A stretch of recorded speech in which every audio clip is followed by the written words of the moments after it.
And I must say that the transformation is dramatic. It's so visual, it's so easy to adapt, it's so easy to absorb, and it makes research interesting. It makes it fun. Hello, everybody. Welcome, and thank you so much for joining us today. We are really glad that you're here. I'm Nathan from ResearchRabbit. If you aren't familiar with us, ResearchRabbit is a free tool that helps researchers discover and organize academic literature. So instead of giving you a static list of search results, it maps out how the papers connect to each other through citations and references. But that's enough about that for now. Today, we have the very awesome Sanya Jain with us, who is a PhD admissions mentor. She's going to walk you through how to find the right research gap for your PhD. With that in mind, it's over to you, Sanya. Thank you so much, Nathan. And it's really, really amazing to be doing this. As a grad mentor, I have seen students struggling a lot with finding how to start their cover letters, how to get started with your SOPs, research proposals. And I think ResearchRabbit is a tool that effectively bridges that gap, that effectively resolves that tension that a lot of students feel intimidated by. And I think without further ado, I would like to delve into the topic that finding the right research gap is easier than it sounds. And I'm going to talk about how to do that with a live demo. But first, for all the listeners, for all the audience, I would want you to think, whenever the topic of literature review comes to your mind, how do you visualize it? Do you see yourself imagining a stack of papers, one after the other, going to a search engine and then getting all lost in the process? If that is true, then I'm sure this session is going to help you a lot. Now, that's exactly what I was coming to before. Before reading the papers, we need a map. Let me give you an example.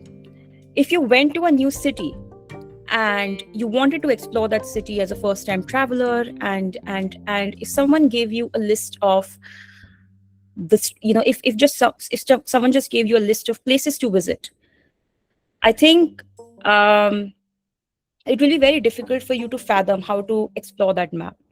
However, if you have a visual map, it makes it clear for you to see where I have to go, for what purpose, and so on. And that's exactly what we do with ResearchRabbit. So the traditional step is that if you have a research topic on mind, you are just going to type in the keywords and there will be a list of papers that will come in front of you. You don't know how the field began. You don't know where it is going. You just have a set of papers. And that's what really confuses a lot of students. Then you start reading that paper one by one without any context. You don't know where that idea came from. You don't know where that idea is going. You don't know what makes this topic effectively useful for your literature search. So a better approach would be, let's take a moderately specific topic, feed it into the tool, the ResearchRabbit, and see what kind of conversations come up, what kind of discussions are happening around that field. Then we understand the topography, the geography, the map of the field, and then we start reading so that every paper that we are reading counts towards something. Now, what does ResearchRabbit help us do? Unlike a traditional search engine, we can use the software in a very specific manner. First, we start with one paper, okay? And this is something that I'm going to also demonstrate during the demo. We just feed the topic. For instance, if I want to study the impact of chronic stress on brain functioning, I'm going to type it into the search bar, and then there are going to be a couple of papers that will come up. And then from those papers, we decide which paper to choose and build our network from. And then we'll start seeing a web of papers that will be connected, and then some of them will be connected because of similarity of themes, some of them will be connected because of the citation network, and so on. And based on that, based on the conversations and the themes that are coming up, we'll divide them, we'll organize them into relevant collections. And this will become clear to you as I do the live demo. But before we delve into the live demo, it is also important for us to understand what ResearchRabbit does not do. ResearchRabbit is an effective tool to help us visualize the literature, to help us map out where the research came from, where it is currently going, and where it is headed. But it cannot be substituted for critical thinking. It cannot read papers for you. It cannot decide research gaps, and neither can it replace your scientific judgment. You have to be the one who has to do the work of analyzing, synthesizing, comparing, and finally coming up with the gap. So it doesn't hand you out the gap, that is on you, but it greatly facilitates this approach by giving you an organized map so that your journey from a beginner to finding a research gap becomes easier. All right. Now, I think this is something that I've covered before, and I think a live demo is going to help you with it. So this is the first step. So when we choose a seed paper, for example, if I were to study the impact of chronic stress on brain, I'm going to put this into the search engine, right? So I'm sharing this with you, and this is the interface. This is ResearchRabbit. You can just get started, with the title, the DOI, if you already have a paper, or the keywords. So I'm going to use the effect of chronic stress on brain, because let's say this is the topic that I'm interested in. And let's see what it gives us. All right, perfect. So we can see that there are a couple of papers. And now which paper should we use to build our map of other papers, which will help us understand the broader view of the field?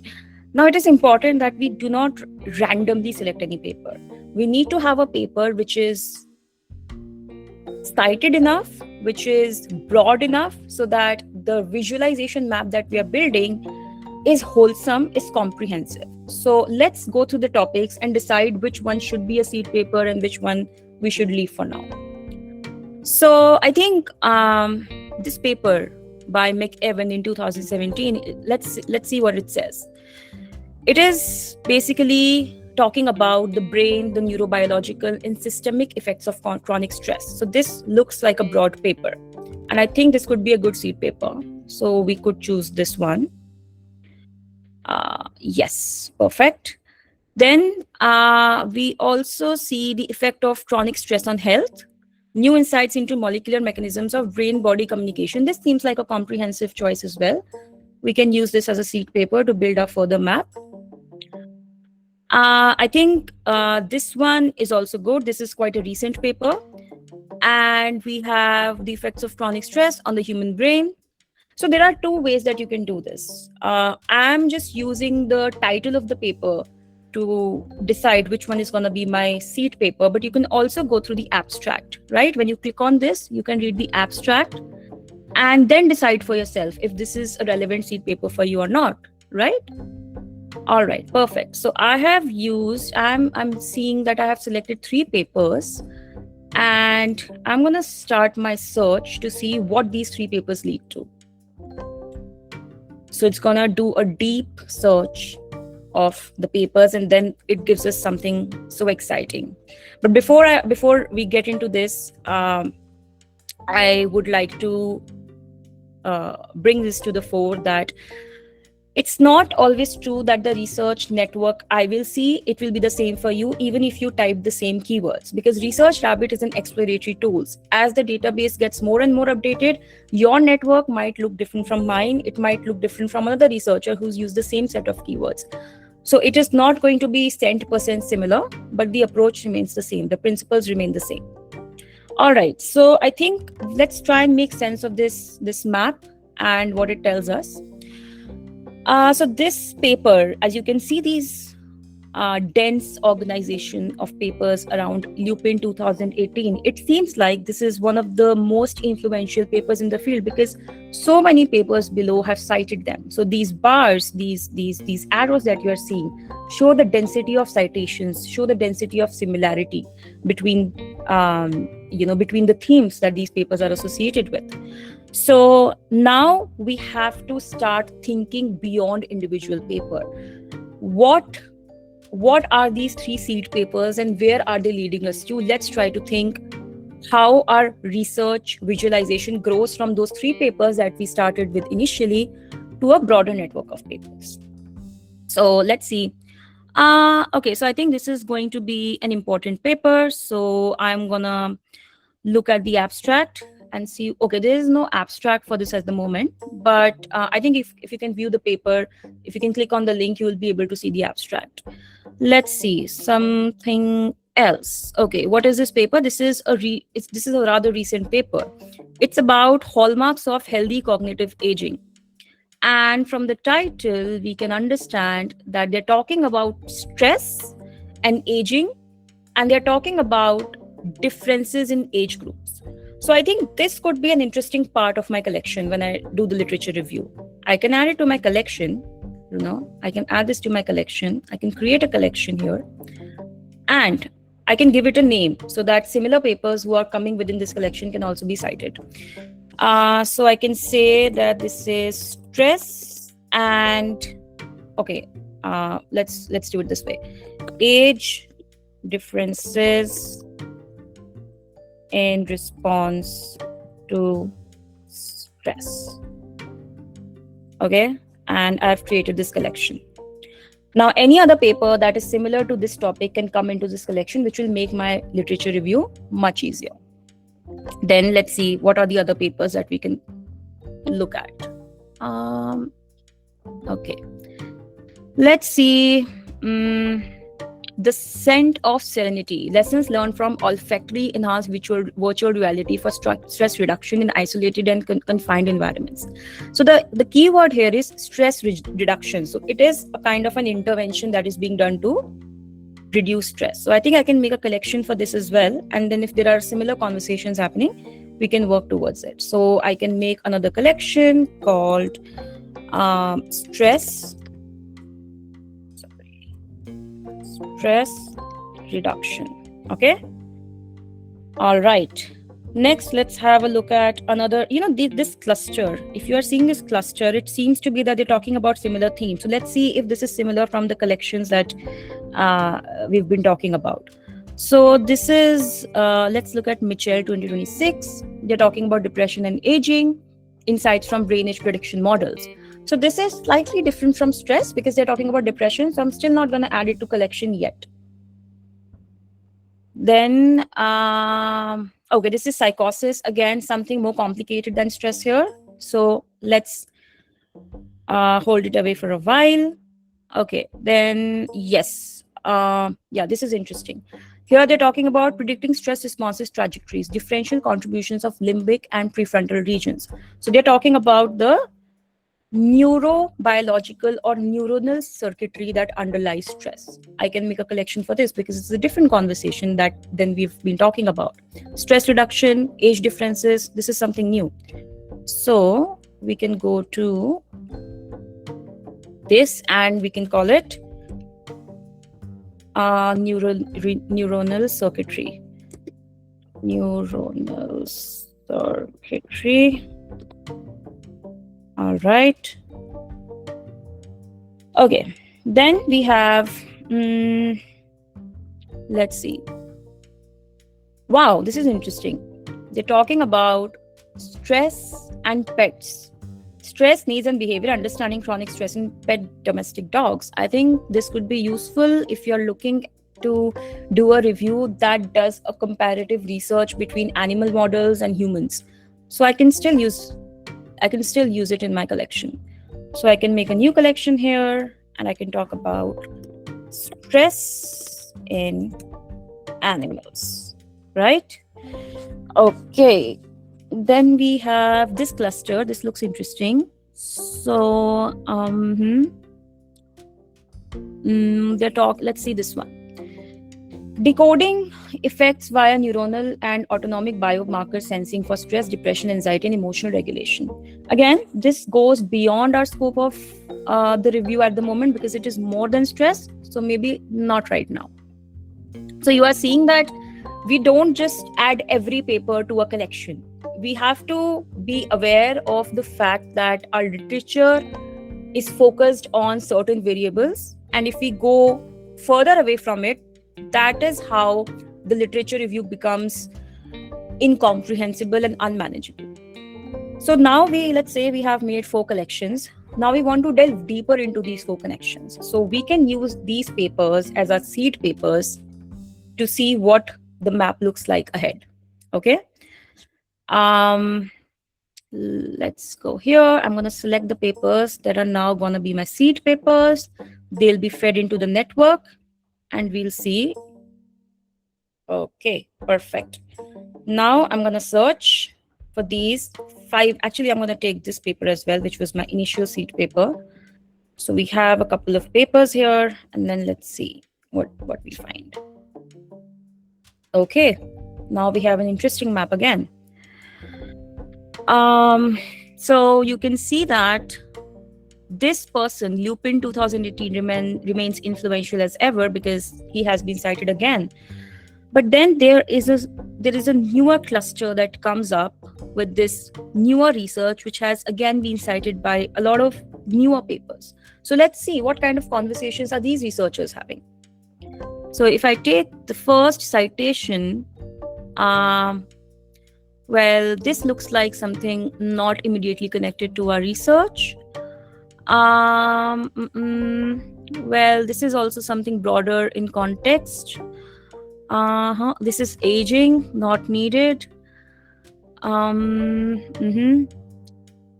Okay, this we've done.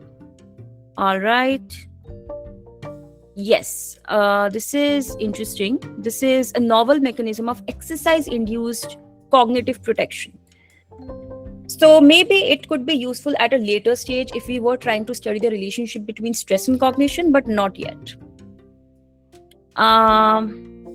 Yes, so I think this could be useful. Why? Because now they are talking about another conversation, which is the neuroimmune system. And as we know that stress has an impact on our immune system. So this seems to be related to the topic that we are working on. So I'm going to add it to create a new collection. So see, as we are feeding our initial seed papers into the map, newer conversations are coming up. And we know why it is important to study these conversations, because then we have a more wholesome landscape of the research review. So I'm going to add it as stress and immune system. I can say neuroimmune system because it is at the intersection of both neuroscience and neuroimmunology. Okay, so this is a collection here. Let's see, is there any other conversation that we can find out that is related to our topic? Okay, this is interesting. Neurovariability as a signature of adaptive brain function. So, if you are studying stress psychology or stress neuroscience, you'll understand. Sorry, where did it go?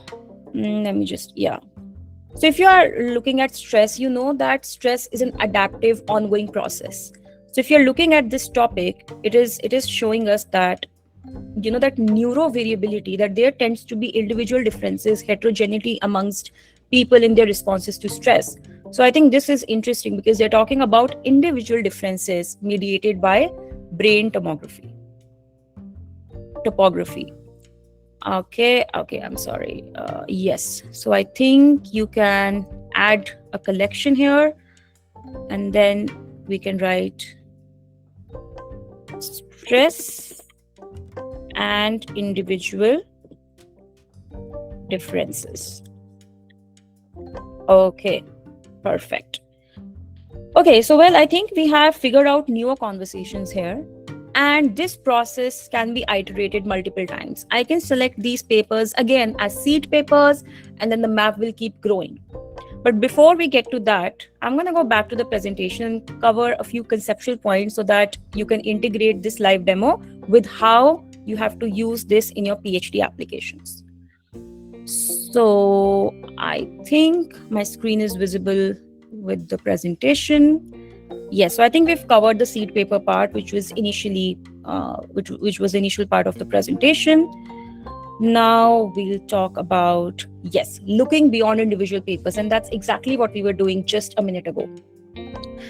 When you saw the map, when you saw different citation maps and different relationships amongst papers based on the citations, that told us about emerging conversations, and we made a few clusters: stress and neuroscience, stress reduction, stress and individual differences, brain and individual differences, cognitive effects caused by stress, and so on. So this is what helps you recognize that when I'm studying the effect of stress on brain, it's not just about one or two things. it it consists of a host of other impact that I should study if I have to get a clear understanding of my review of my topic. Then we look at central papers. Now, which papers are central to the network? So when we were looking at Lupin 2018, which was coming at the top of the network, we could clearly see that paper is an influential one because almost every recent paper has cited that paper. So that becomes a very important representative paper for us, because that if someone has to gain an understanding of stress biology in a comprehensive manner, then that paper is a paper that would be a really good start for them, because it's heavily cited. It means it has influenced a different variety of conversations surrounding stress. Then repeating ideas. Okay, so like I was telling you, when we are looking at repeated ideas, so if you're looking at stress and neuroscience, again, stress neurovariability, stress neuroscience, stress neuroimmune system, so they can form one collection: stress and brain, stress or neuroscience, the neurobiology of stress. And which topics are collection worthy? Well, we have to group papers. We can actually make collections on the basis of multiple factors, and let me talk about it in my next slide. Yes, so if you saw in the previous demo, I organized the papers about stress based on the impact of stress on different parts of the brain, or I also organized papers based on the applications of stress, of the applications of interventions that reduce stress, But that is not exactly what you have to do. You can take your own methodology based on your research aim. So you can group papers into different collections based on what themes a particular topic is covering. So you can divide your topic of the effect of stress on brain based on what brain functions does stress impact. So maybe your collections could look like cognitive function, impact of stress on memory. One collection can be memory, one collection can be self-image, one image can be stress, one collection can be stress and relationships. Another collection can be the impact of stress on emotional regulation, right? So that is one way of organizing your collections.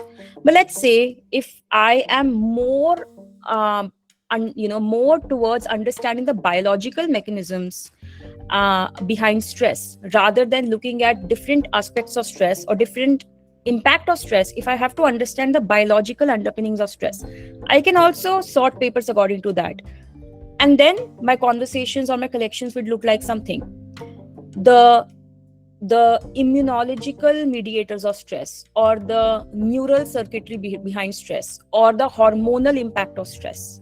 That is what a collection would look like if I were to look at the methods and mechanisms, right? And questions are similar to conversations. So if you think that you are finding papers which are addressing different kinds of questions about stress, which is also something that we did. We were looking at papers. Some of them were addressing the question of interventions to reduce stress. Some of them were addressing the question of impact of stress on pet or domestic dogs. Some of them were understanding the individual differences that make us susceptible to stress. So based on that, your conversations, your collections can be organized. And finally, applications. Now, if you want to understand that, what are the applications of your topic? So if you want to, and this is very important for interventions, if you want to find solutions, interventional approaches to sort of ameliorate or to better a certain unwanted outcome, that is where applications come into picture. So If that were the case, I would make collections based on different kinds of interventions or different kind of applications that research on stress and brain has generated. So this is a map which is helpful for you to organize collections, because collections cannot just be organized in any pattern. There has to be certain criterion that has to be set in your mind, and based on that you start dividing your papers. Okay, well, let's say that in every collection you have multiple papers, right? uh, Take an example of the collection called the impact of stress on memory. Let's say that after doing your entire literature review and by looking at the research map, you found out 10 papers under the collection of stress and memory. Do I have to read all those 10 papers that are in my collection? Not necessarily, because ResearchRabbit is very useful in helping us understand the landscape of the field without it meaning that we have to read each and every paper, because nobody does. So how am I going to decide that out of the papers that I've put into my collection, which papers am I going to read fully? And this framework is going to help you understand that. So within every collection, you can dedicate your papers into one of these categories. Some of them would be foundational papers in your collection. So if you are looking at the impact of stress on memory, there are going to be certain seminal works that would refer to the impact of stress on memory through hippocampus or other brain regions which are associated with memory and stress, and they will be more towards explaining the biological concept of interactions between stress and memory. So those will be the foundational papers. Couple of years, not just couple of years, actually decades ago, these are the papers who have started the conversations in this field. Now, the second set of papers that I must read should be the representative papers. I'm going to go back to my collection and I'm going to look at which papers are the ones which are moderately recent and are still cited heavily by current researchers. Because this is the kind of paper which sits in the middle of the research landscape. They are looking at the field, they're appreciating the foundational aspects of the field while also giving more and more newer insights to different kinds of conversations that are happening. And that is why representative papers, Lupin 2018 could be a very good representative paper, because it was cited by papers having different kinds of conversations. Some were around intervention, some were around individual differences, some were around memory, some were around application. So that becomes a representative paper. And this is quite self-explanatory, recent papers. So papers where you think not a lot of citations are there in those papers. You wouldn't see that a lot of people have cited those papers. And that is an important insight, because those are the papers where still remains a lot of deficit, a lot of scope for further research. Okay, so this is basically about how to start your collection, how to even start with a seed paper, how to interpret the map, how to designate each of the papers into collections, and then how to read those collections, how to make sense of the papers that have been dedicated to each of those collections. Now, as I was talking about in my live demo, there is no end, and ResearchRabbit is not going to tell you that stop. This is where your literature survey stops. So we have to be very mindful and we have to be very logical in terms of when we stop our research and when we actually start writing our manuscript, when we actually start writing the literature review. So when you see that, if through multiple iterations, if you see that ideas start repeating, if in a previous map I already saw a lot of conversations happening around stress and memory, or I'm talking a lot about stress and psychological disorders, and if these conversations keep coming up in the map, then it means it's a good time to stop and read what you've already got. Okay, and if major conversations have already been identified and you think you have a logical, reasonable understanding of the field, that's where you can stop reading new papers at this moment. Okay, perfect. So I'm just going to go back to ResearchRabbit again, and I'm just going to see if we can explore a couple of features more. Okay, so we are back to ResearchRabbit, and then this is your search bar, and as you can see, these are the citation maps. Now we can go to the library to see where our collections live. So see, on the left hand side, you can see all these collections: stress and individual differences, stress and neuroimmunology, stress in animals, neuronal circuitry that underlies stress, stress reduction strategies, and age differences in response to stress. So these are, I'm not saying these are the only conversations that are happening on the topic, but for the first layer of your review, this seem to be enough for us to start reading and mapping what kind of findings are coming up within these collections. All right. So, these are the collections, as in when you add more papers, you can see them being added to these collections seamlessly. All right. Coming back to the presentation. I think one important thing that I'd also like to mention is that, you know, how we can identify a research gap. You should not just read these papers individually. That it shouldn't be like, okay, I have read stress and aging as a separate collection. Now I'm going to read stress and memory as a separate collection. Once you've read the papers in these collections, you must summarize your understanding of what is going on in these conversations. For instance, let's say that in one collection, you're talking about the impact of stress on memory. And in another collection, you're talking about the impact of stress on immune system. And then you compare these conversations and you think, is it possible that there could be a relationship between immune system and memory? I don't know. Maybe. Has there any research been done which states that when our immune system is weaker, does it impact our memory? I don't know.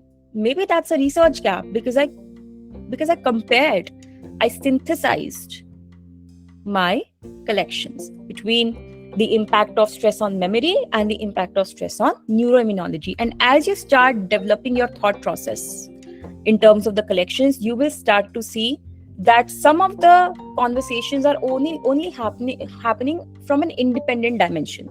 And your research, your contribution to the research could be to align those perspectives and see if something useful comes up. All right. Okay. Yes. So I think this is where a lot of students will find answers to the questions.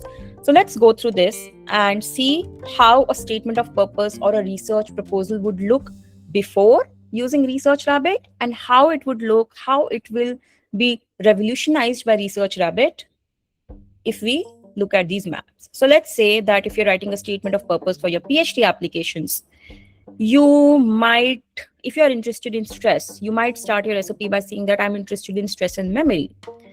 But this is not enough. This is not effective if you're writing competitive grad school applications, because in PhD applications, professors are looking at how rigorously you have gone through the literature to understand the important deficits, gaps, and lacunae that exist in our understanding. So you use ResearchRabbit, and then you figure out by comparing collections that maybe many studies have focused on stress hormones and neuroinflammation independently. But maybe how do these mechanisms interact to influence memory has not been explored enough. So that becomes the initial, the starting point of my cover letter or my statement of purpose, right? So instead of just writing, I'm interested in stress and memory, we are saying that exploring the literature sparked my interest in understanding how neuroendocrine and inflammatory mechanisms jointly influence memory, an area which remains relatively underexplored. Same goes for a research proposal. If you were just writing it without doing an effective literature review with ResearchRabbit, you could write something like, I want to study the impact of stress on memory. But now, because your literature review has become more refined, you will talk about how hormones and neuroinflammatory pathways jointly influence long-term memory formation. Okay? So this is something that would be very useful for you to write grad school applications so that your research objective is clearly visible to the admissions committee and they can quickly locate you into the themes of what they're working on in their lab. So obviously the reading becomes easier. uh, when you are reading these individual papers, you can start with what question this paper is addressing, which is something that you can understand when you're reading the abstract. Then when you are reading the abstract, it's very important to understand what was the motivation behind this paper, what is the problem they are trying to answer, right? And then you should also pay special attention to what methodology was being used. Why did they use a certain approach to answer the question? Because these are also avenues for us to look at research gaps. Maybe because the design that they used did not consider some variables that could be important for stress research, and something you identified from your literature review, that stress also influences XYZ, but maybe the design of the paper that you're reading did not consider that. So there comes your future direction, right? And then when you're looking at the findings of the paper, towards the end of the paper, you can always look at the conclusion section, the limitation section of the paper, and see what kind of future directions the paper proposes. But that's not all. Sometimes there could be limitations that even the author themselves could not identify, right? So, how to identify research gaps even if they have not been explicitly written at the bottom of the paper? So, whenever you're looking at the findings of the paper, exercise a sense of scientific skepticism. Don't just accept the results at the face value. If a study is making a claim, for instance, a study says that stress contributes to long-term psychopathology such as depression, insomnia, and mood disorders. This is the claim that the paper has made that you've read. And then on what evidence? I'm going to test on what evidence is this claim being made. Maybe the evidence is that they understood the causal relationship between stress markers and their influence on mental health. So the assumption here is that stress hormones or stress processes influence our long-term psychopathology.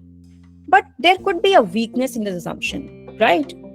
Because the weakness in this assumption could be that, is it always that stress is going to lead to psychopathology? But why does it happen that some people, despite chronic stress, why do they still appear to be resilient? So if my finding is saying that, if the paper that I'm reading is saying that chronic stress leads to mental health concerns, but why is it that some people, despite being in chronic stress, remain functional? Why do they operate at a level of, why do they operate optimally? So that's where I think, okay, maybe there are some protective factors that mitigate the impact of stress on mental health outcomes. So you can explore what protective effects exist that mitigate the impact of stress on brain health and psychopathology. Is it exercise? Is it sleep? Is it psychosocial support? It could be anything. And that is where you start thinking beyond what the paper is giving you. I think this is something that I have been trying to capture throughout the presentation. This map is going to lead you from a question, from a topic. It helps you visualize what exactly the field looks like, the conversations that have been happening, the connections, similarities, citations.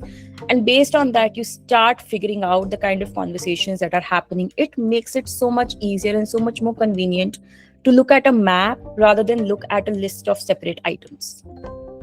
And then you synthesize, you compare the collections, and start organizing your ideas around what relationships have been studied, what still remains to be studied, what has been underexplored, only because you formed relevant connections according to your research question, and comparison is what brings them all together.